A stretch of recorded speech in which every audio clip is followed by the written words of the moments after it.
Friends, ఇప్పుడే అందిన వార్త తెలంగాణలో ఉద్యోగులకు శుభవార్త అంటూ వార్తలు అయితే వస్తున్నాయి. మరి ఏ ఉద్యోగులకు ఏం శుభవార్త అంటూ చూసేద్దాం ఫ్రెండ్స్. వివరాల్లోకి వెళ్ళే ముందు దయచేసి లైక్ చేసి, షేర్ చేసి, సబ్స్క్రైబ్ అయితే చేసి మరిన్ని లేటెస్ట్ అప్డేట్స్ కోసం బెల్ ఐకాన్ అయితే క్లిక్ చేయండి ఫ్రెండ్స్.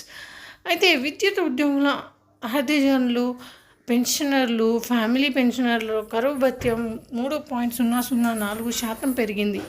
వారి డిఏను 8.776% నుంచి 11.78% పెంచుతూ తెలంగాణ ట్రాన్స్కో సంస్థ సీఎండీ ఎస్ఎం రిజ్వీ ఉత్తర్వులు జారీ చేశారు. పెరిగిన డిఏ జనవరి 1, 2024 నుంచి అమల్లోకి రానున్నట్లు పేర్కొన్నారు.